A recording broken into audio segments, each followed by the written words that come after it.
After traveling to St. Raffles to uncover the dark truth, Captain Hibana, Huyen, and Kareem made a chilling discovery. With 8 pillars of Adala now prepared, a second great catastrophe is inevitable. Racing against time, the Fire Force must unite against the Evangelist's apocalyptic plan.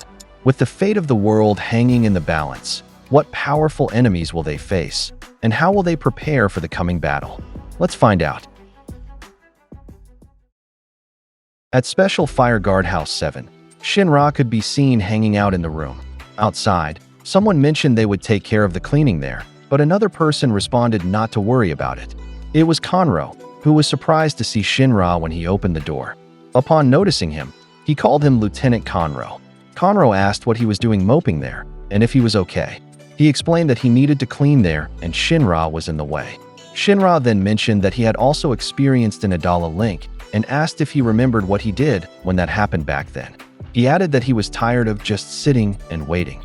It was time for him to go to Adala. The scene then shifted outside, where he was training under Benimaru. While stepping on his stomach, Benimaru noticed that he was still holding onto his weird strength. He told him to stretch out his limbs and become one with the earth. Shinra suddenly admitted asking Conro about how to perform an Adala link. Benimaru responded that Conro had already mentioned this to him. When asked if he was just going to go to Adala on his own, Shinra asked back if he knew how to do it. But he replied, not at all. Shinra then asked what was the point of what they were doing and if this was hazing again. Benimaru clarified that it didn't make sense to him either, but that didn't mean he didn't know a way. This made Shinra curious. Benimaru reminded him about the hand signs he had mentioned before. Shinra asked if this was about the rapid technique he used. He replied that was for strengthening his ki in his feet. But there was more to ki than just his feet. When Shinra asked what he should do, he told him to open his third eye. Wake it up, they say, and it will connect to outer space, dimensions, and more. He explained that the human spine contains 7 gates for ki. The third eye is the 6th one, the gate on the forehead. They say that when you open it, you'll awaken the eye. It's also said that once the 6th gate is opened, then you can open the 7th gate at the top of your head to see the seat of God. Benimaru admitted that honestly, he didn't believe in gods. However, he suggested that if the evangelist is a god as they claim, and he's seen Adala, then he should try it. And since he had figured out super fire, it seemed like he could handle it. Shinra became interested in the thought that if he awakened his third eye, he could connect to other dimensions. If he could connect to Adala, he could find the evangelist and his mother. While lying down, he asked how to open the gate. First, Benimaru said he needed to remove all strength from his body. Feel the earth with his palms. Close his eyes and merge his spirit with it. Shinra did as instructed. Benimaru added that he should become one with the earth and suppress his ki. He mentioned that when he did it himself, he didn't feel anything and just fell asleep. Shinra followed the instructions. Feel the earth, merge the spirit, become one, and sleep. He started snoring, which prompted Benimaru to call his attention, telling him not to actually fall asleep. Benimaru added that all his predecessors could do it, but he admitted he had no faith. So when he tried it, all he got was a nice nap. However, Shinra might be different. Shinra responded that of course he had no belief. He was the god of destruction, so people believed in him. He smiled and said that even he believed in Captain Shinmon. Benimaru didn't know what he was talking about, but he told him to continue anyway, although he might just end up getting a good nap out of it. Shinra complied while Benimaru excused himself, saying he was going to shoot dice. Shinra lay down and closed his eyes, but in the end, he just dozed off again. In his thoughts, the first time he linked to the first pillar was through a dream, but he wondered why Amaterasu looked exactly like Iris. He thought maybe it could be a doppelganger. In another room, Hinawa and Captain Obi were talking. When Hinawa asked what they would do now, Obi said that according to intel from Captain Hibana, a new cataclysm was approaching. Vulcan was forging new ordnance. Obi didn't know how much help they would get from other companies, but their enemies continued to prepare. Therefore, they needed to gather forces well. Hinawa responded that it seemed things were moving quickly. Obi just hoped that Shinra's training would turn out like Arthur's. It was night, and while in bed, Vulcan noticed Shinra wasn't there. Arthur mentioned that Shinra was sleeping outside, which surprised him. Shinra still hadn't gotten up from the ground. He remained there with his eyes closed, just sleeping. He saw fire, and before long, he saw his brother Sho. They were both surprised by this encounter. Shinra couldn't believe he met him again. He was in the nether where candles were lit. Sho called him brother when he saw him. Sho couldn't comprehend what was happening and wondered about that Adala link. He remembered Shinra and called him brother. He recalled their battle again, along with the memory of their past with their mother. Sho wondered where these memories were coming from. But he also thought about Haumea and remembered what she did and said. They would create a new cataclysm and the star would burn again. That was their duty and the reason for everything. Nevertheless, he thought again about his brother and family. He felt a warmth he had never experienced before. The flames, he thought, usually burn, melt, and consume everything around them. But this was completely different. Sho was confused about what to do. So, he stood up there and said he needed to see his brother one more time. While walking, he thought that he couldn't let Haumea or any of the other guardians there become suspicious. But he happened to run into Inca, who greeted him. Sho didn't respond, so she commented same old grump. When he asked about Haumea, Inca said she was in her room as usual. He knew that Haumea could see the future and might become suspicious. Therefore, he couldn't stay there long and needed to leave quickly. Nevertheless, he learned something valuable. If Haumea was distracted, then this would be his chance to escape. In the hallway, he ran into Sister Sumire, who called him Third Pillar. She noticed something different about him today, which made Sho wonder what she meant. He walked away, thinking he really shouldn't stay there any longer. But again, someone else saw him. It was Karen. Teeny as ever, he said. He put his hand on his head, and Sho thought to himself, why did he have to run into them now of all times? He continued on, thinking he needed to get out of the nether. Since Karen was Haumea's guardian, if she found out what he was planning to do, he would surely have problems. He really shouldn't stay any longer. Someone called out Commander, and Sho wondered who it was this time. It turned out to be Arrow, and when he asked why, she said the final mass before the cataclysm would begin soon. She asked where he was going. Sho thought that this explained why there were so many people there now. Arrow became curious if something was wrong, and he couldn't answer right away. In his mind, there was. He was trying to meet his brother. But what would he do when they met? Was he just happy because the Adala link had shattered his chains? Though he might be free, he wondered what he would do. Arrow mentioned they would be late for mass and invited him to come along. However, Sho was decided and didn't want to go. He thought about Shinra again, holding his sword. He thought that while he wasn't desperate to see him, he couldn't ignore those feelings. While behind Arrow, Sho drew his sword and ordered her to lead him outside. Arrow wondered why. Sho added that if she resisted, he would kill her. Arrow had no choice but to walk, while Sho still held his sword. Arrow said that she was his guardian and would never turn her back on him. Sho didn't respond to this. Arrow asked what he needed from the surface. She clarified that wherever he went, she would protect him. He replied that he didn't need that. Moreover, he asked why she would go to such lengths just to protect him. Arrow said she did it without hesitation because it was her duty. But what if, Sho asked, he released her from that duty? In Sho's mind, they were the same.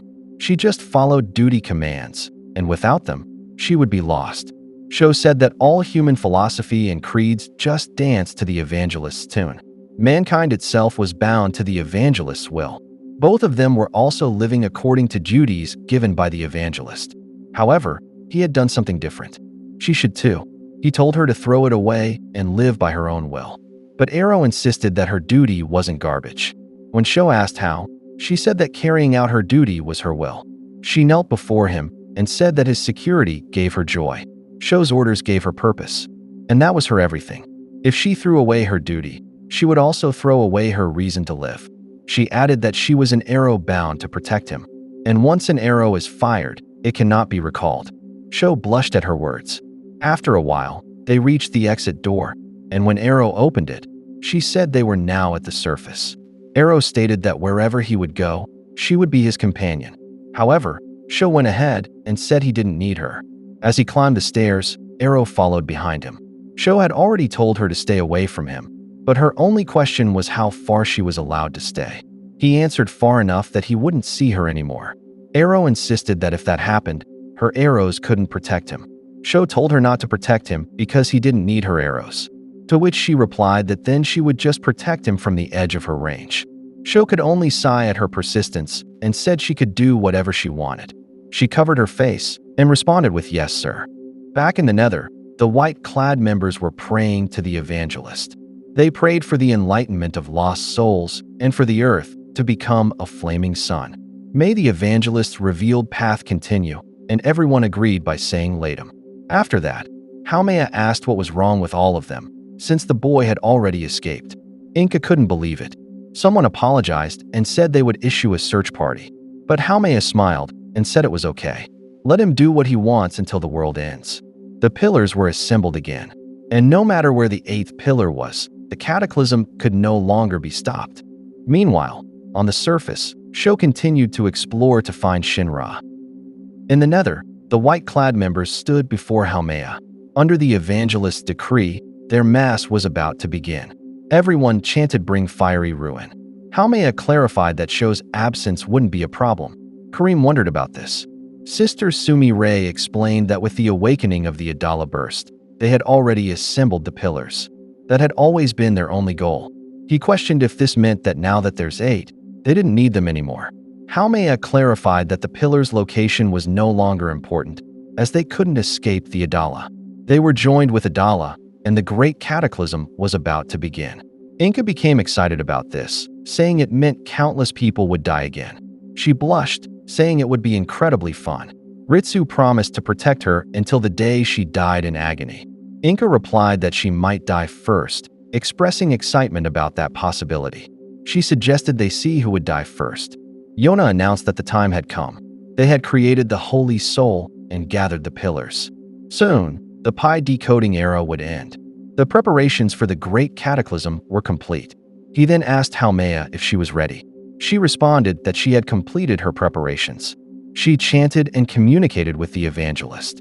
Shortly after, she showed signs of exhaustion concerning Karen. Haumea stated that the evangelist was satisfied. Sister Sumi-Ray mentioned that 250 years had passed since their last failure. Yona couldn't believe how long they had been in this world. He vividly remembered the day the first cataclysm failed.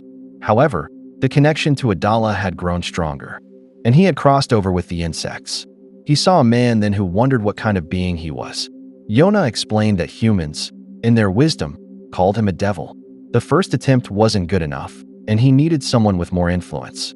Then he found the girl, Amaterasu, whom he would bestow unto humanity. Through Amaterasu's Adala burst, civilization bloomed again. The pillar linked to Adala was born. He found a caravan of people who had survived the cataclysm.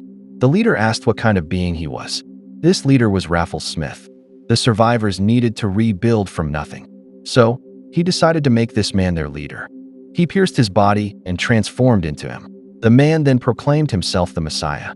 Yona added that humans were curious creatures with a fondness for made-up stories, books, movies, manga, myths, and religion. They believed without question. So he forged a new religion. Raffles returned with Amaterasu and became the Messiah. A simple caravaner who believed he could restore the world. A simple person with faith who managed to build a religion. Yona remarked that it suited humans perfectly. Simple people who spewed nothing but nonsense. He noted that the ignorant and incompetent hadn't changed. The only difference was that he had felt the touch of Adala. But there was no other difference. Everything began with Amaterasu. It became the nourishment of the people. Yona considered what to call this new religion and decided on Holy Soul. People worship the Holy Soul so deeply that it continues to exist even today. Of course, people love their little stories. Since then, she had been rebuilding society and preparing its destruction. The scene showed other white-clad members there, called the Great Cataclysm Execution Specialist Force. Karen was surprised by their presence. Dragon was creeped out by them and called them a freak show. One of them told Dragon that no one in this world could defeat him. Dragon paused and responded with "of course not," and called him Fairy. However, Fairy replied that when the cataclysm arise, nothing would remain, including Dragon himself. Karen had enough of the chatter. There was a reason they were gathering for mass, and he said they should proceed with it. Haumea said all that remained was to enact the final preparation. She called for Sumi-Ray, who followed her command. She concentrated and used her ability combined with Adala burst, resulting in massive heat targeted at the ground. This caused an earthquake in Tokyo. People on the surface wondered about the recurring earthquake. One person worried about how many times it had happened this month. There were rumors about another great cataclysm coming.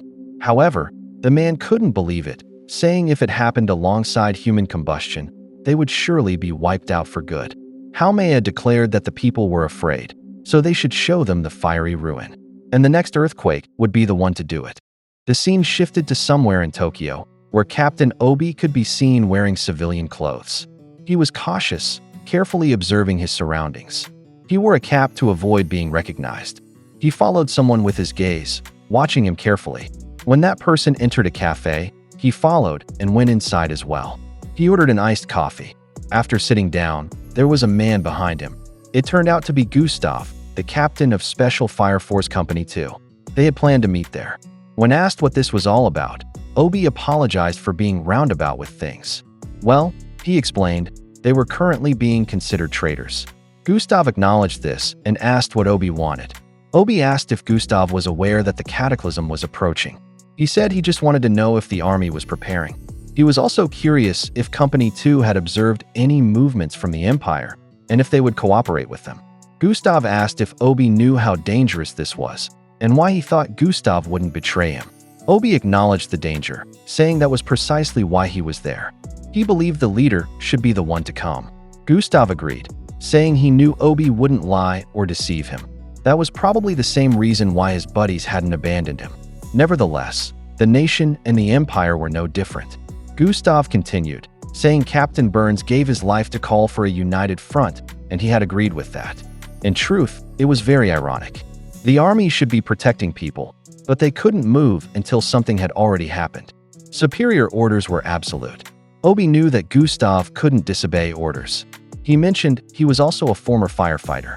However, Gustav thought Obi didn't actually know much about that. Since although he was decorated twice as a firefighter, he was stripped of decoration twice as well for disobeying orders, and they shouldn't forget that he was now actually a traitor. Obi understood that Gustav couldn't cooperate publicly with Company 8. He said he understood Gustav's position as captain. All he was asking was for them to prepare whatever they could. Gustav questioned how and what he should be preparing, to which Obi simply replied, everything. The server arrived with Obi's iced coffee order, but he had already left his seat, leaving payment behind. Gustav looked at this and remarked that he seemed to be in a hurry to leave. The scene shifted to a pond. Captain Pan was on a wooden bridge, feeding fish. He had been waiting for someone there. He hadn't expected that person to come personally. Once again, it was Obi, meeting with the captain of Company 4. Pan stated that Company 4 was organized to offer complete support to Company 8. He knew this was a time of crisis. They were long past worrying about the Empire's orders. Obi mentioned there was a good chance Pan would be charged with treason, but Pan replied that Captain Burns gave his life to tell them they needed to work together. Therefore, he couldn't let him down. He added that Agu also had regrets. A fire soldier couldn't act until there was a fire. Those were the rules. He knew Obi had been stripped of decorations twice for disobeying orders. Both times, he did it to save others' lives. He believed this treason business was once again a result of prioritizing people's lives. Obi glanced at him while Pan stated that a fire soldier's duty was to protect people's lives and their property. Therefore, he promised to work with them. Obi thanked him, saying they would need their help. Pan suddenly whistled and called for the koi to line up. Obi was shocked that he was making a scene and asked him to stop. Pan apologized, saying fire soldiers don't do things quietly. The scene shifted to Asakusa. Obi held a meeting with Company 8, explaining that Company 1 had secured cooperation from both the Holy Soul and Haijima, making things more difficult. The army was also a no-go. However, there were people willing to support them on an individual basis, like Captain Honda. The members of Company 8 listened attentively. Obi had spoken personally with Captain Honda, who said he would do his best to heed Obi's advice. When Shinra asked if he had contacted Company 4, Obi confirmed they had promised to cooperate. Licht pointed out that, truthfully, Companies 4, 7, and 8 weren't enough. They didn't know what would happen when the cataclysm began. It would be best if they had a real military force. Hinawa added that if only they could mobilize at least the army. Tamaki asked Maki if she couldn't inquire with her father on Obi's behalf. She replied that since quitting the army, her father had held a grudge against Company 8, including Lieutenant Hinawa. He would surely just tell her to come back. Obi mentioned that Lieutenant Kareem couldn't move due to circumstances. Therefore, these were all the allies they had. Suddenly, someone interrupted and asked if they had forgotten about her. It was Captain Hibana from Company 5. She announced that she had completed her report on spontaneous human combustion and the Great Cataclysm. Obi responded that he certainly hadn't forgotten her. Licht quickly grabbed the report she was holding, excited to read it. Hibana was surprised, but Obi said there was no point in him looking at it. Obi clarified that she was Company 8's first ally. He thanked her for coming despite the situation. She replied that she just wanted revenge against Sister Sumire. However, that didn't mean she was cooperating with the 8th. Although she admitted that the 8 wasn't all bad. She said this while blushing and looking at Shinra. Shinra thanked her for her help. Tamaki wondered if he was doing this on purpose, and Maki noted that Shinra is usually pretty observant. Iris suddenly asked if Hibana didn't prefer older men. Hibana replied that she had no idea what Iris was talking about. Iris suggested Captain Obi, but he wondered why him. Wouldn't that be weird since he was too old for her? Iris hadn't expected that response. Maki added that who cares about age differences nowadays? So Iris looked at Hinawa and asked why not him. Maki couldn't accept that.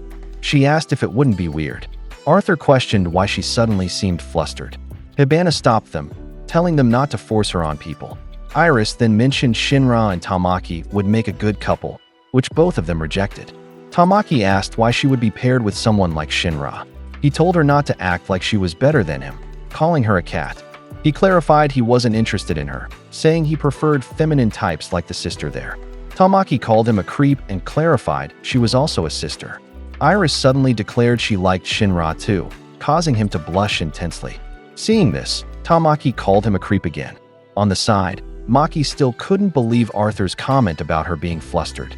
Meanwhile, Tamaki told Shinra that she and Iris would make a better couple than with him. Shinra was confused and asked who was the bigger creep between them. On the side, Vulcan told Sister Iris to stop trolling people with her angelic face. Lisa remarked that airheads were scary. Suddenly, she noticed something on the floor. A voice spoke and asked if this was all that Tokyo people did. Lisa was shocked by what she heard and by the bulging ground.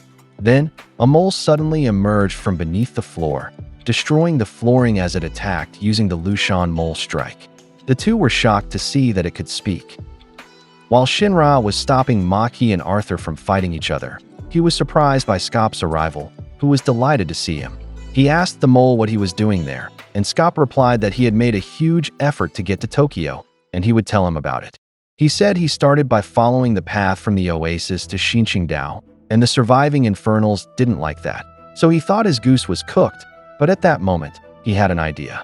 He realized he did his best work underground, and with that in mind, he started digging right there on the spot. However, the infernal chasing him still wouldn't leave him alone, and it followed him everywhere. At first, he thought they were at a standstill, but he was cornered. He thought that once he was tuckered out, the infernal would dig him out of his hole and kill him, and that infernal was scary.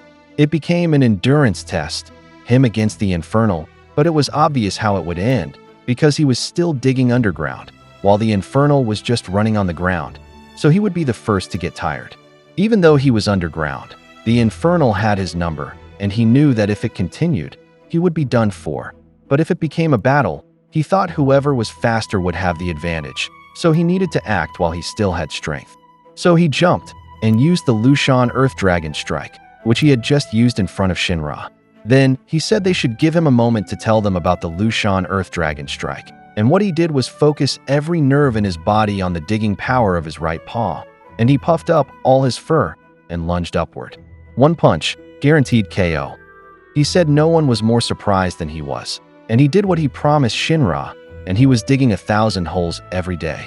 It was like his power level increased from 10,000 to 100,000. Then, Shinra asked if he could interrupt him. Shinra said that story was interesting, but that wasn't what he wanted to know, and he asked Scop why he was there. Scop clarified what Shinra was asking, and he replied, "Why?" Scop laughed a little and asked if Shinra wanted to know why he was there. He said he would tell them why, so they should hang on. He explained that the infernal he had taken out with his Lushan Earth Dragon Strike suddenly stood up and looked at him, and it turned out he hadn't just defeated it, because it had also become his friend. It let him ride on its back, and they left for Xinqingdao. So that was the reason he was there, because he was brought by an infernal. Shinra looked unimpressed, and Scop added that he was going to Xinqingdao no matter what it took, and he needed to find a ship that would take him to Tokyo. That infernal was very fast, and it brought him to Xinqingdao safe and sound, but that also meant they had to part ways as friends. However, he had no time to be sad about that, so he wiped his tears and hid in a box full of Noto potatoes. He couldn't fit inside because it was full, so he had no choice but to eat the potatoes. He said he didn't want to do that to Juggernaut, but it was for the mission.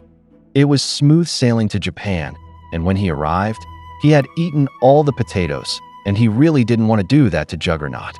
Because of that, the person who checked the potato box was surprised, thinking a rat had gotten into the box, and Scop heard that, and was offended that the man thought he was a rat. According to Scop, he had heard many times that Tokyo humans were cold and mean, and it seemed to be true. Why a rat of all things? And he couldn't forgive that, because why would the man think a rat did what he did? It was unbelievable, and what part of him looked like a rat?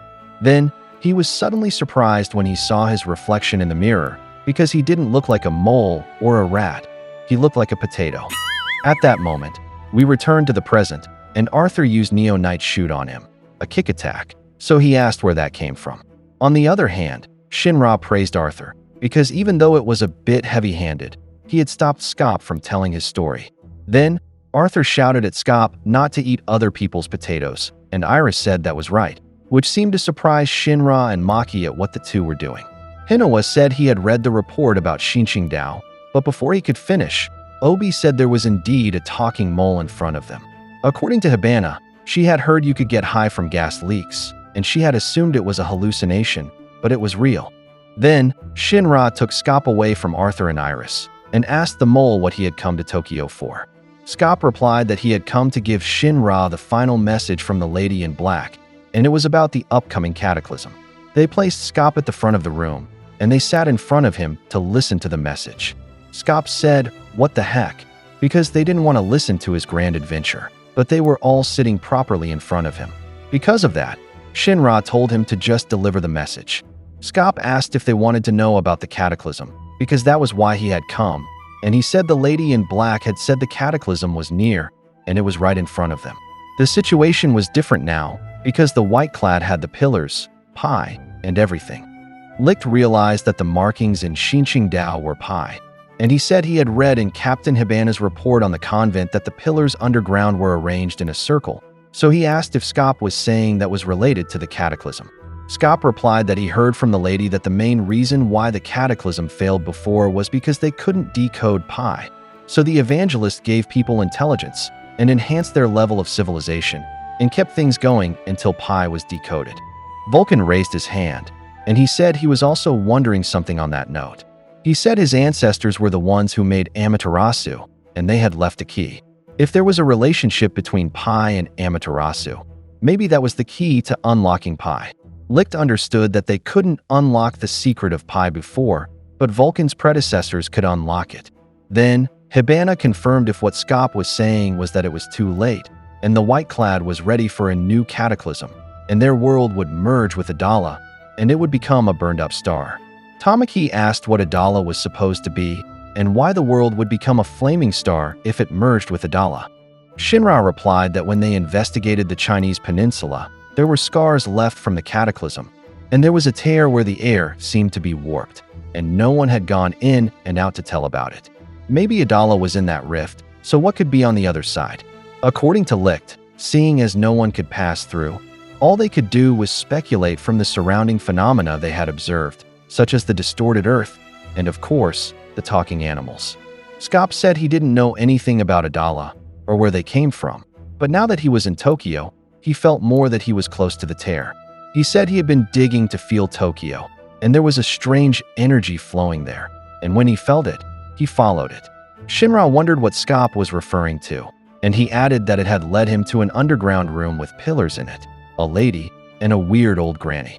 Hibana said if she was right, the strange energy that Scop felt and the frequent, mysterious earthquakes they were having might have the same source, because it might be Sister Sumire. Scop replied that it looked like the White-Clad was starting something using those earthquakes. At that moment, There was another earthquake, which surprised them, and according to Skop, that shaking wasn't natural.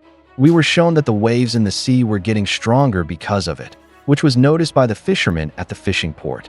Then, they seemed to see something that shocked them, and one asked what was happening. What the fishermen saw was a huge pillar that appeared from the sea.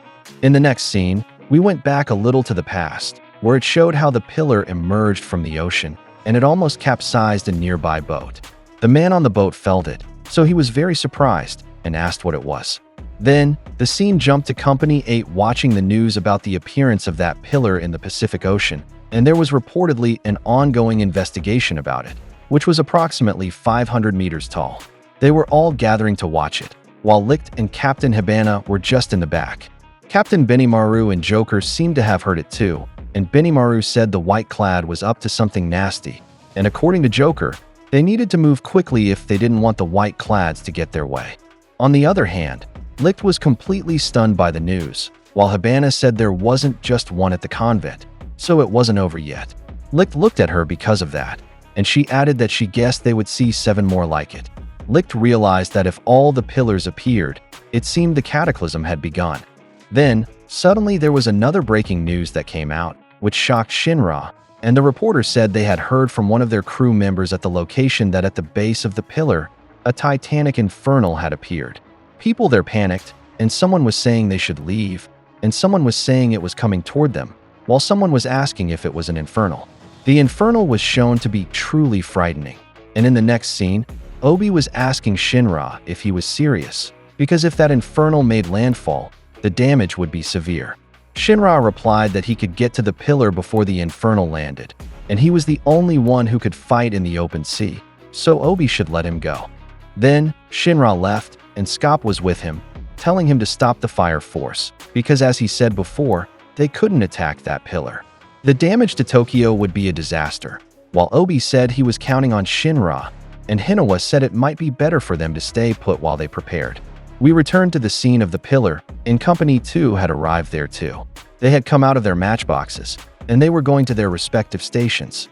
Of course, Captain Honda was there too, telling them to establish the ground-to-sea intercept formation. However, according to one of his lieutenants, it would take too long if they intercepted it, so they would just shell it from there. Then, someone arrived apologizing for being late, and Honda said there was nothing to worry about, because he knew that person was still figuring out his leg. That person was Juggernaut, who said the support artillery was in position. Kurono was there too, and he said Company 2 had assembled quite a gruff bunch, and if they were there wasn't much reason for him to be there. Oguru was with him, and he added that the huge, tough-looking monster like that was from a kaiju movie, and it wasn't his kind of playmate. Oguru asked him what he meant, and wasn't he a corporate warrior, and it was his job. Kurono replied that he knew all about Director Oguru, and he said he used moronic arguments to push his subordinates around. Oguru was puzzled by Kurono's use of the word moronic, and asked if defending one's country was moronic. Kurono replied that it was entirely moronic, taking someone who likes bullying the weak and telling them to make war on the strong. He added that he would do it, and when that infernal made landfall, he would get done in by the stupid weaklings he loved so much. Oguru said he was counting on Kurono because he had no power, and he said he was only there because Kurono didn't follow anyone but him or the president. Kurono said he would be successful one day, and he wouldn't listen to Oguru either, who said that was the spirit, and of course when that time came, he would be an exec. Then, the scene returned to the Titanic infernal walking toward the shore, and the firefighters there were amazed by its size, asking if it really was an infernal. According to one, the reports didn't say it was a giant, while another said it wouldn't notice small firearms, which seemed to anger Honda. He asked Juggernaut how the preparations were, and he replied they were flawless. Honda said Juggernaut had toughened up, and he said he couldn't wait for other people to do things for him.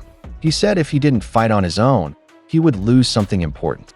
He aimed at the infernal, and his cannon fire shock anchor was set, so Honda told him to fire. That's exactly what Juggernaut did, but Shinra suddenly appeared, telling him to stop, which surprised him. However, it was too late, and he shot Shinra, so he worried for him, and he was thrown far away.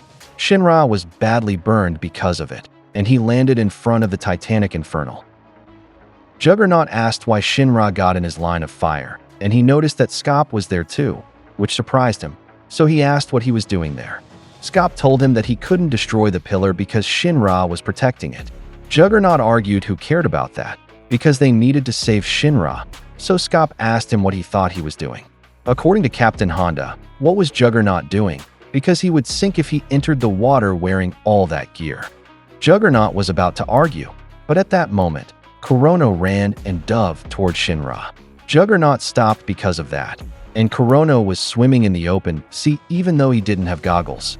For him, it was extremely enjoyable to see people drown, but why did he have to be the one to save Shinra? On the other hand, Oguro told Honda that Kurono would save Shinra, and when he told him to do something, there was no employee more capable. Then, the scene returned to Kurono swimming toward Shinra, and to himself, he thought Shinra was completely unconscious, so if he left him, he would die. He was weak as ever, which made him happy, and while saying this, he was lifting him up. When they reached the surface of the water, the Infernal was looking at them, and Kurono said it was big and strong, and if you asked him, it wasn't very cute. In an instant, that Infernal attacked them, sending them back underwater due to the huge splash that resulted from the Infernal's attack. On the other hand, Scop was asking if Shinra was okay, and Juggernaut said he needed to provide covering fire, otherwise both would die. Scop said he couldn't hit the pillar, so he asked why. Scop explained that the pillar was there to stop an undersea volcano, so Honda asked what he was referring to. Scop replied that if the pillars were destroyed, magma would erupt from the seabed, and it would be a disaster for Tokyo. Then, Kurono and Shinra had returned to the surface of the water, and according to Kurono, he would be done for at this rate, and he might survive if he dropped the dead weight, Shinra. At that moment, Oguro called him and told him that if he dropped Shinra, it would be deducted from his salary, so he immediately remembered his summer bonus and said that was trouble. Then, they were attacked by the Infernal again, and it submerged them in the deep sea. They went to the bottom of the sea because of that, and Kurono was looking at the Infernal from there, saying his life wasn't worth the summer bonus, so maybe he should ditch Shinra. At that moment, something suddenly exploded on the Infernal's head, which surprised Kurono, and that was because Juggernaut had shot it using his arm cannon, so Scop praised him. According to Juggernaut, if he curved his shot from there, it would hit, and he fired again. His attack did curve, and it hit the back of the Infernal's head perfectly. Then, in the next scene, Kurono had already reached the port, and Oguro asked him if he had left Shinra. He stared at him first, before saying he had him, so Oguro should just relax, while showing Shinra.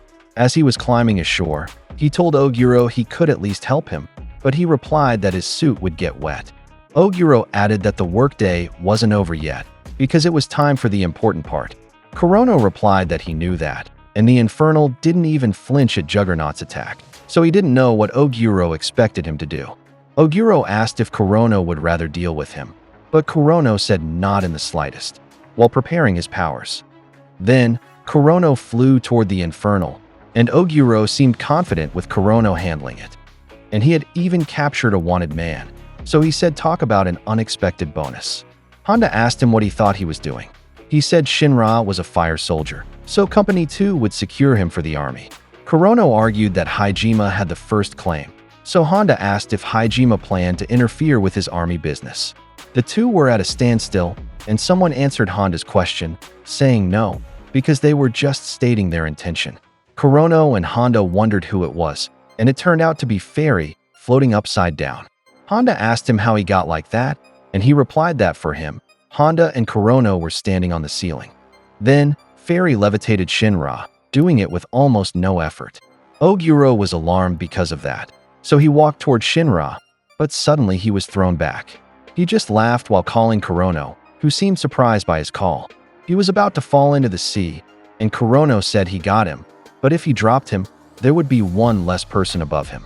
Oguro replied that he made sure Kurono was responsible for anything that happened to him, implying that Kurono would be in trouble if anything happened to him. Kurono had no choice but to obey because of that, so he changed the direction of his flight and caught Oguro. He said Oguro really covered his bases and asked him if he knew he was hated. Oguro replied that it wasn't his job to be liked by people. Then, when they returned to the port, Oguro complained that Kurono had dirted his suit, so he would affect his performance evaluation. Kurono asked why, because he had saved Oguro. He replied that if he wanted to answer back, he could make the hit on his evaluations even harder. So now, he said, he should secure Shinra, and he asked where he was. Shinra was shown being carried away by Fairy, and Kurono asked Oguro if he saved Shinra, would Oguro reconsider his evaluations, but he replied that he didn't negotiate with subordinates, so Kurono should just get Shinra. Then, Kurono asked Captain Honda if it wasn't the army's job to protect citizens, so they should also protect Director Oguro, and Honda seemed unwilling to do that. However, he called a corporal, whom he assigned to bodyguard duty. A firefighter asked his companion what a Hajime big shot like Oguro was doing there, and his companion asked if he was famous or something. According to one of them, Oguro was frighteningly competent, and no one in Hajime's history had climbed the ranks as quickly as he had. That was Director Oguro, and it was said that he was totally heartless and had no charm to speak of. However, he got results, and he shut everyone up and climbed the ladder by being nothing short of perfect. It seemed to be said that if you followed Oguro's lead, you couldn't go wrong.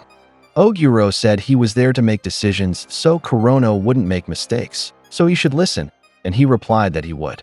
Then, there was suddenly a powerful explosion at the port, so Kurono protected the director, preventing him from being hit by debris.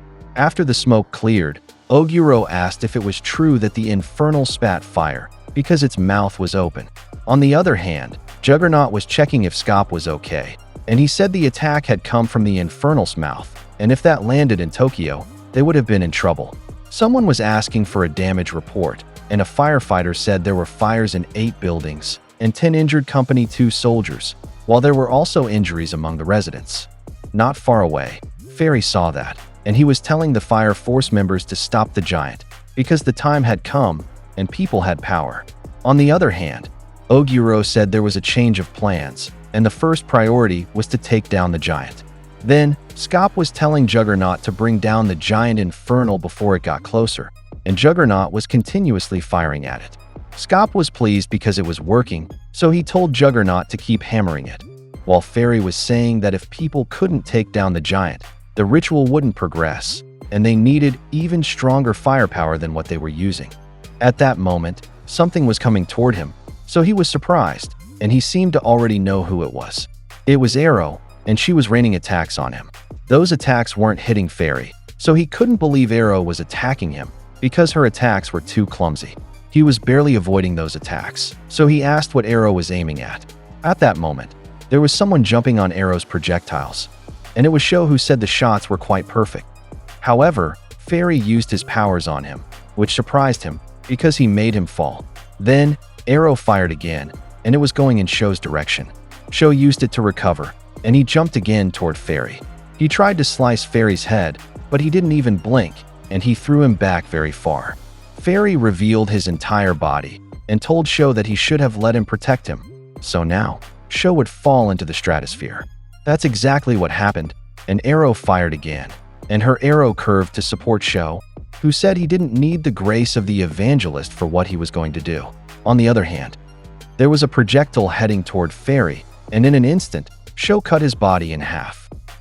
On the other hand, the chaos at the port continued, and in the area where the fire broke out, firefighters were evacuating people, but something seemed to shock them. The giant Infernal was now at the port, and it was opening its mouth to attack again. The people seemed to know what was going to happen, and the Infernal did attack. The people there couldn't do anything, and Kurono saw it from where he was. The fires increased at the port because of that, and we see Kurono regretting the death of many precious weaklings. However, in the midst of the smoke, there were people coughing, and Kurono noticed it, and saw that there were still people alive. At that moment, Captain Pan arrived, and he was asking if the people were okay. He also said he was glad he had arrived in time, and that the people should go to the shelter before the defense buff wore off, but to the person he was talking to, it was useless. Other people were wondering why they were still alive, while Pan assured them that they wouldn't suffer from the heat for a few moments, so they should leave while there was still time. The people thanked him, and he said that all the citizens were accounted for, and no one had died. He added that the people directed to shelters were also okay, so Ogun said that meant no one had died, and according to Karen, That's how the fourth does it. They looked at the giant infernal in front of them, and according to Pan, the enemy was in the water, so they needed someone who could fly to deliver the last rites. And Karen said that was Ogun's department, who said to leave it to him, and Pan should just buff him. At that moment, Juggernaut attacked the infernal, so Pan told Ogun to move in the middle of Juggernaut's attacks, and Ogun replied Roger that. He charged and circled the infernal. He mentioned how big it was, and Pan was buffing him and telling Karen to prepare, and he replied he was ready when the captain was. On the other hand, Ogun was happy because of Pan's buffs, and Karen was also supporting him. He used the Scale Shield skill, and Ogun said that his boy Karen was at it too. Then, he used Flamey Ink, and Scop told him to attack the left shoulder, while Juggernaut said that's where the damage should be heaviest. You got it, Juggernaut, Ogun replied, and that's exactly what he attacked using the fourth force dunk. The other firefighters were delighted because of that, and someone even said that Ogun was Company 4-star rookie. Because of that, Captain Honda found out that the fourth was also there, and on the other hand, Karen was boasting to Company 2 that was Ogun of Company 4, while Pan was telling Ogun to keep it up and to go for the left leg next and stop the Infernal from attacking. According to Kurono, now that he was looking at the Infernal up close, it was already very banged up, and he might have to thank Company 2 for that. Well then, he said, and he did something to the Infernal before jumping away. Then, Honda was asking Oguro what Kurono had done to the giant Infernal, and Oguro replied that his suspicion was that Kurono had found something he could bully. He added that you couldn't show weakness to Kurono, because if you showed him weakness even once, he would destroy you. And that's exactly what he did to the Infernal. The Infernal's parts exploded into pieces because of that, which shocked Ogun, and he said so that was the man called the Maddest, Kurono's nickname, and he was indeed something else. Then, he saw a body floating behind the Infernal, which surprised him, and he wondered if that was Shinra. Because of that, he told Captain Pan about it, and he asked why Shinra was there. According to Kareem, he knew it because Company 8 was the enemy, and there was no doubt that the giant was also there doing. However, Ogun told him he was wrong, because Shinra was there to stop the giant just like them. Then, Ogun asked permission from Pan to rescue Shinra, and he agreed. However, Karen argued that Shinra was a demon, and he had killed his family, but the captain blew the whistle on him. So he said the captain was right, that Company 4 leaves no one behind. Then, in the next scene, Ogun went to Shinra, and he seemed to notice something. It was a projectile in front of him, and Sho landed there, thinking that cutting Fairy's body was like cutting air. He was still alive, with a serious look, so Sho asked how many powers Fairy had, and if flying wasn't his only power. He also asked if Fairy could cast illusions from his form. At that moment, Fairy was gradually restoring his body, so Sho asked him if he had made parts of his body invisible. Fairy countered with a question, asking if Sho wasn't bothered by jumping on the arrows. After saying that, Sho jumped again and said that Fairy was also manipulating gravity, so how would he explain that? Fairy seemed surprised that Sho was showing interest in him, and he explained that all things exert a pull on each other, and they possess gravity. He said it was law absolute, the law of universal gravitation. He added that the gravity of a body corresponds to its mass. For example, a bowling ball is bigger than a tennis ball, so its gravity is stronger. A body with a larger mass attracts a body with less mass, so all bodies on Earth are attracted to its surface because of the large difference in size. Then, Fairy said his power was to use the Adala Burst, where he tampers with that law and controls gravity. If the Earth bore a stronger gravity, he only needs to grant a body with a more formidable mass and density. He further explained that matter is composed of atoms, and to those atoms, he applies heat. Then, by means of the Adala Burst, he increases the mass of objects, and he can amplify their mass as he pleases. If a body has the same mass as the Earth, it will float, and by adjusting the strength, it's even possible to make a body fall into the sky. Sho seemed surprised that Fairy also had the Adala Burst, so he asked if he had it, and he replied yes, because the pillars weren't the only ones who could wield the Adala Burst. While gradually disappearing, Fairy said he would have been a worthy guardian for Sho, but he refused him, and he wished Sho had let him protect him. He added that Sho had left his duty and betrayed the evangelist, and now, he was worse than a poor lost child. As for Arrow, She was a coward who hid and shot arrows from a safe place. If he had been Shou's guardian, those things wouldn't have happened, and Shou seemed alerted because Arrow fired again. He jumped on the arrows and asked Fairy where he was. Fairy replied that Shou should settle himself and watch the beginning of the cataclysm. Shou seemed shocked at that moment because Shinra's body was plummeting down and Ogun was also worried. He saw that someone suddenly took Shinra, and he thought he had disappeared, but he saw him at the port beside Shou, and he seemed to recognize him. On the other hand, Shou was trying to wake Shinra up, calling him brother. However, he wasn't waking up, so he was deep in thought, and just as he was about to touch his brother, Ogun called his attention. After landing, he asked if Shinra was okay, but Shou suddenly vanished, which puzzled Ogun. Then, we moved to Kurono's battle with the giant Infernal, and Kurono continued his attack, so the Infernal was gradually losing body parts. Kurono seemed to be using an extremely long sword, and he said that finally, the Infernal was weak enough that he could have fun. At that moment, the Infernal attacked again, but Kurono continued his charge. He delivered a mega slash to the Infernal, and the reactions of Scop, Juggernaut, Captain Pan, Karen, Ogun, Captain Honda, and Oguro were mixed, with them being delighted, proud, and shocked. The Infernal was destroyed by what Kurono did, and it became just a black spot in the middle of the water. Juggernaut said it had dissolved, but something seemed to be happening to its dissolved body. Something emerged from there, and we see some dark substance gradually covering the pillar. At the top of it was Fairy, and he said the words, "O flames of Adala, may you set this world alight." Because of that, flames came out from that tower, and Shinra woke up. However, he seemed to be in Adala, so he was wondering where he was, and he seemed to know the person he was seeing there, who was happy to see him. Shinra was surprised by what he saw. He formed an Adala link with an unexpected person, the white-clad member, Inka. She waved at him and greeted him with long time no see. When Shinra asked why she was there and why they formed a link with each other, she replied that she didn't know the details. But apparently, he had fainted or something. Shinra remembered how he stopped Juggernaut's attack. Inka mentioned that between that moment and when the pillar emerged, the link to Adala became stronger. Shinra became worried because the cataclysm was beginning, but Inka said this was just the prologue. Shinra grew curious about what the cataclysm actually was. He knew Inka is aware of it, but Inka responded that she was also in the dark. Besides, this would be her first cataclysm. Shinra brought up her ability to see the future, suggesting she should know what would happen. Inka was surprised and asked, didn't he and his companions from the 8th suddenly appear to stop the cataclysm, assuming it would happen soon? She added that the only future she could see was what was guaranteed to happen. Therefore, she said she didn't yet know what was coming. Inka brought his ability to see the past when moving faster than light speed.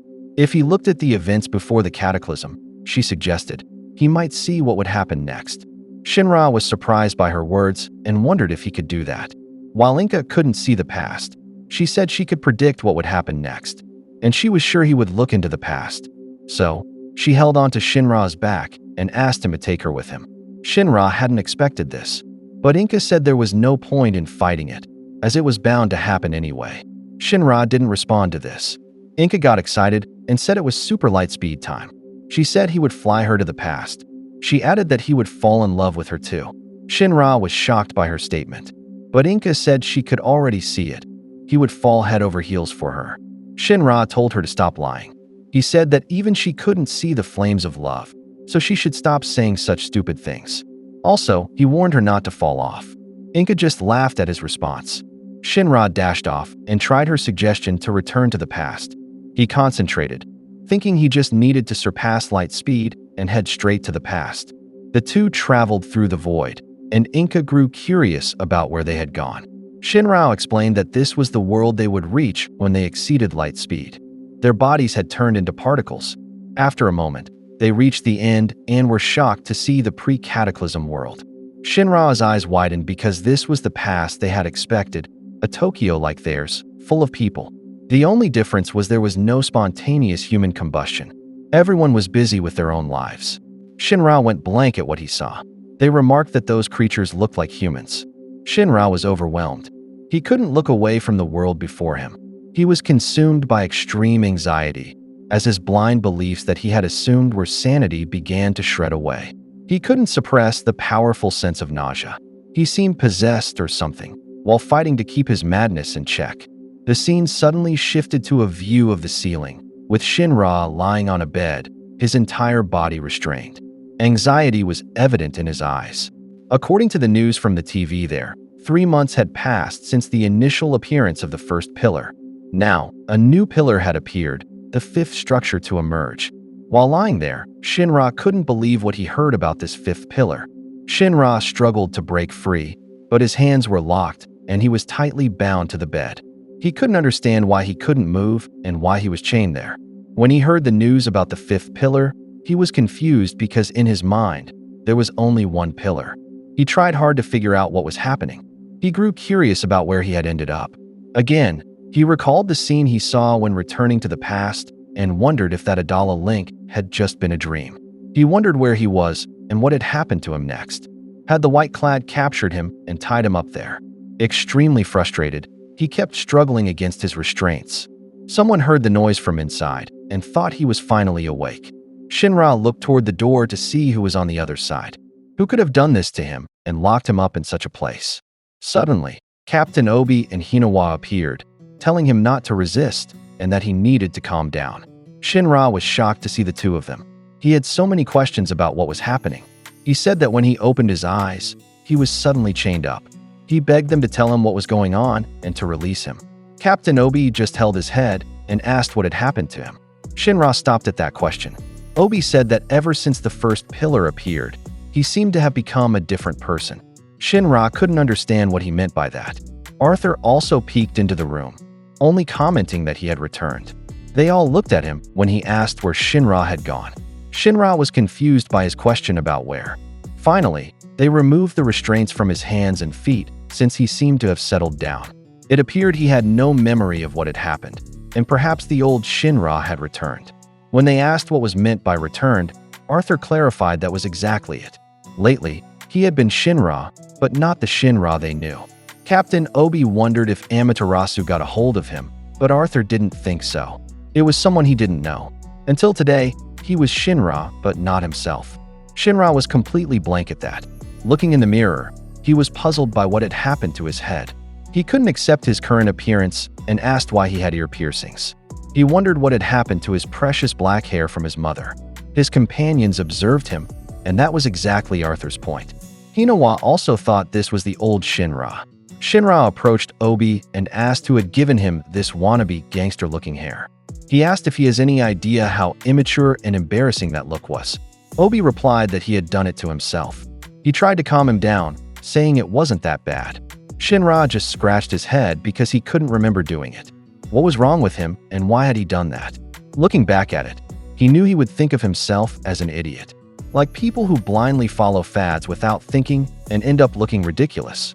Like when someone goes out buying stupid clothes thinking they're hot, but ends up just looking foolish. People who look back and think they were so lame usually still are lame. Obi didn't understand what he meant, but said everyone was different. Shinra asked his captain if he had ever dyed his hair or pierced his ears. He answered no, saying that would be weird.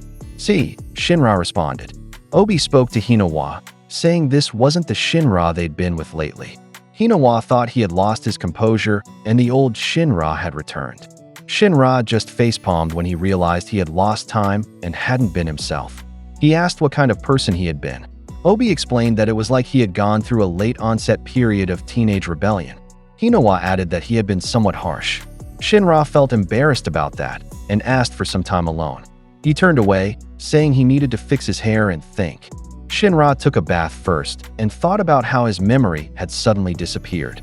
He was curious about the personality that had taken over his life without his knowledge. Vulcan approached and greeted him, saying he had struggled to get the right hair color, and now Shinra was just going to change it back. Shinra scratched his head, still clueless. Vulcan asked if he didn't remember. He said he didn't know how to tell him, but he couldn't remove the tattoos. Shinra asked what he meant. Vulcan clarified that the tattoos on his legs couldn't be removed. Again, Shinra couldn't process what he was saying, and when it finally sank in, he just screamed because of it. He wailed when he saw the tattoos on his body. He asked why Vulcan had done this to him. Vulcan replied that Shinra himself had requested it multiple times. Shinra prayed that his precious body, given by his mother, would return to him, saying Latum. Vulcan smiled, saying the old Shinra was back. He said Arthur was the first to notice something wasn't right with him. He understood what it was too. Shinra was puzzled by this, and Arthur just replied that he was still Shinra. Shinra was overjoyed and thanked God for good friends. But after a moment, the two became awkward with each other, and Shinra said he wasn't his friend. Licht suddenly appeared, which surprised Shinra. Licht said it seemed Shinra had another valuable experience, and he wanted to hear about it. Shinra wondered what he was talking about. If anything, he was the one with questions. Shinra explained that when he became unconscious, he saw the past, and in the meantime, 3 months had already passed. He had no idea what had happened. When Licht asked if he had no memory beyond stopping at the pillar, he replied that he had only looked at the past. Then when he opened his eyes, it was already the present. He asked what had happened. The colored hair, piercings, tattoos. The normal Shinra wouldn't do those things. That's right, Arthur said. That Shinra wasn't him. But Licht said it wasn't just the tattoos, piercings, and fashion choices that were unusual behaviors he had shown. Shinra grew curious about this. Licht said he had done things that his former self would never do. Problematic behaviors that were in direct violation of orders. Shinra asked what problematic behaviors he meant. Licht added they were things that shouldn't be done. Shinra grew nervous at his words and told him not to scare him like that. So, Licht revealed that he had assaulted the sister. Shinra was shocked by this revelation. Inside, Hinawa and Captain Obi were watching the news. The anchor said that in the past 3 months, since the mysterious pillar appeared from beneath the ocean, local stores have been experiencing increasing problems with hoarders depleting their stock. Obi wondered what the point was for them to hoard. Hinawa thought that they were panicking and possibly confused. In such situations, he said, people's true nature emerges. The captain agreed with this, saying the world was indeed confused. There was no doubt about that. Licht also entered and concurred with them. He said their friend Shinra was in a similar state of confusion. He had examined him and found his personality seemed the same as before, just like the original Shinra. Obi became concerned and asked if this meant he had a split personality. Licht clarified that, as a researcher, he hadn't observed that before. He couldn't think of any other description for his situation besides multiple personality disorder. The identity's behavior was incompatible with Shinra. Therefore, what else could this be called if not abnormal psychology? Obi was curious if this was due to the Adala burst. Shinra had mentioned that during the time he experienced a memory lapse, he witnessed a strange dream. Using the Adala link, he had observed the past before the cataclysm occurred. Obi asked if this meant he was messed up because of what he saw. Licht answered that there might be a connection. Nevertheless, Shinra was still dealing with confusion. In his opinion, if they forced him to reveal everything at once, things would only worsen. When the captain asked where he was now, Licht replied that he was with Arthur. Since Arthur understood his abnormality now, he thought Shinra would be able to relax and open up to him. Outside, the two were indeed together. Arthur had spotted a griffin's nest in that tree. Shinra remarked that Arthur was still the same old Arthur. In his mind, he thought Arthur was still an idiot and hadn't changed at all. Reality was still reality. Nevertheless, he wondered if the world he saw in his dream was real. He had thought that when he returned, they would see people like them, living peacefully. However, when he recalled it, he realized there were no similarities. Arthur became concerned when he saw him spacing out, so he asked where his mind had wandered off to. While staring blankly, Shinra also asked himself where he was. He answered that it was Adala. When he lost consciousness, it was like he was dreaming. Arthur asked what he had seen that disturbed him so much. Even though the old Shinra had returned, he still seemed different somehow. Shinra mentioned the past, a world beyond imagination. He just sat down at the edge and admitted that he had seen the past. Arthur was curious if something happened there, or if something was unusual. Shinra replied that strange wasn't enough to explain what he had seen. Arthur fell silent, but Shinra said to wait, as it still didn't make sense to him. He asked Arthur to hand him a stick so he could draw a picture. Arthur was surprised by this request and what he wanted to do. Nevertheless, he handed it over, and Shinra used it to draw on the ground. He drew a man and asked Arthur what came to mind when he saw it. Arthur replied that it looked like a child's drawing. but Shinra meant whether it looked like a person to him. Arthur couldn't follow what Shinra was getting at. It had eyes, a nose, hands, and was standing on two legs. More or less, it did look like a person. Exactly, said Shinra. That was what people in the past looked like. They had eyes, 2 feet, and all the features that people have. Concern was evident in his eyes as he compared the people of their time to that picture. He said that although both the people in the past and in the present were humans, they were different. Once again, Arthur couldn't understand his point. When Shinra explained further, he said that when the cataclysm occurred 250 years ago, it changed the very structure of the world. What he was saying was that the Great Cataclysm wasn't the cataclysm they had been thinking of. Licht had also mentioned that they might learn something from the weird stuff in the Chinese peninsula. Shinra thought that Scop's kind might be part of it too. He said that talking animals shouldn't exist. What happened back then was happening again. Arthur added that they were on a countdown to the cataclysm. Shinra asked what exactly had happened during the past 3 months. How was it possible that there were now 5 pillars? He asked what had happened to Tokyo when he passed out. He still couldn't believe he had a tattoo on his foot now. He wondered what really happened to him during these past 3 months. Everyone had told him that another personality had taken over him. But who had he become? He knew Arthur understood what was happening, so he asked what he thought had happened to him. Arthur was silent for a moment before asking if he remembered when they were training. Shinra couldn't see the connection, but Arthur added that back then, he was called Shinra Kasakabe, the matricide, the devil with the crooked smile. Shinra became annoyed, wondering what he was getting at. He asked if he was looking for a fight. Arthur told him that all they had done for the past 3 months was fight. He had become a garbage waste of space who pissed him off more than usual. So, as a knight, he couldn't accept his existence. Shinra couldn't respond to this. Arthur described Shinra as cold-blooded, cruel, violent, and a waste of space. Nobody knew what to do with him. Nevertheless, there was one thing he knew about that bastard. He was sure who he was. Shinra was curious about this. Arthur said that he was what people had been talking about. Shinra Kasakabe, the matricide, the one they called the devil. Shinra couldn't follow his point. So Arthur explained that during the past few months, he himself was the person mentioned in the rumors. The Shinra Kasakabe that people whispered about. Shinra drew a blank at this. Arthur thought that Shinra didn't know about it, but there were rumors spreading at that time. Shinra had tattoos all over his body, and the flame tattoos on his legs were supposedly to celebrate him killing his mother. Shinra was troubled by what he heard. And that was who he had become, Arthur said. Arthur didn't know much about Adala, but basically, it was like an Adala version of Shinra. Shinra mentioned that it might be a doppelganger. Wasn't that what Licht was saying? Doppelgangers hijack people. Shinra thought it was another Shinra from Adala. He mentioned that if he was the doppelganger from Adala during these past 3 months, and he was like what the rumors said about him. If so, what really was Adala? Suddenly, they heard people talking behind them.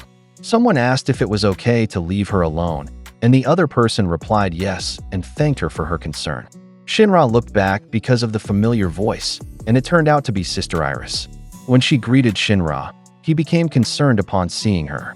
Noticing the bruise near her mouth, Shinra felt uneasy and simply said, "Sister." When they were face to face, Iris approached him and observed. She thought he seemed like the old Shinra again. She was extremely happy to hear that. When Shinra noticed her bruise up close, he apologized for what he had done. She replied that she understood and wanted to talk to him. Because of this, Arthur and Maki left them alone. When Sister Iris sat down, Shinra moved in front of her and bowed to ask for forgiveness. He repeatedly apologized profusely for what he had done to her. Iris was surprised by this and held him by the shoulder. She pleaded with him to raise his head. She said he had helped her before, whether he remembered it or not. She added that she didn't blame him. After that, Shinra sat beside her and they stayed there for a while. "Isn't it so tranquil?" Iris said. There were rumors spreading. They said that since the strange pillar appeared, the cataclysm had already begun. Shinra asked if the world had changed much since he was gone. She answered yes. Many things had changed, which surprised Shinra. She added that with each pillar that appeared, the world changed even more. Shinra couldn't remember, but he asked why he had hit her. She was about to tell him not to worry about it, but she knew he was troubled by it. He was so kind, she remarked. So, she asked if he remembered the day they went to the baptismal church. When Shinra said yes, Iris reminded him that she had made a promise to him. If something was bothering her, she said she would come to him first. Shinra hadn't expected that and became curious, asking what had happened to her. Iris didn't know how to answer that. She thought she should first explain what was happening to the world. Spontaneous human combustion had become more common in the Empire since the strange pillar appeared. That was sad, she said, but it wasn't just that. The second and third generations were becoming stronger. And according to Hibana and Licht, that was because the world of Adala was growing closer to them. When Iris continued, she mentioned that just yesterday, something had also changed in her. She had kept it a secret and immediately went to see Shinra first. Well, the former Shinra, before the one now in front of her. When Shinra asked what she meant, Iris said she would just show him. She produced a flame from her finger, which greatly shocked Shinra. She said she was still quite weak, and that was all she could do. Shinra stood up when he realized she was now a third generation and was impressed. It seemed that way, Sister Iris replied. When the convent burned down, the only ones who survived were her and Hibana. And Hibana believed her survival was a miracle, but Iris thought her power had been too weak then and she hadn't realized it yet. Nevertheless, due to the appearance of the pillars, Iris had become stronger now. Iris had felt uneasy, so she immediately went to see Shinra. Only, she faced a different Shinra. Iris admitted that she was extremely troubled by various things, about her power and about herself. It was as if she didn't believe in her own existence. She had a feeling that she was just an imitation. And when she spoke to Shinra and asked why he was there, he suddenly hit her and told her to stay away from him. Shinra couldn't believe what he had done to her. Arthur had described him as a mother-killing devil. He recalled their conversation and the rumors about him. But Sister Iris was so warm and gentle. She shone in his surroundings like a sunflower. And if he gave that description to any citizen of the Empire, they would think he was talking about Amaterasu.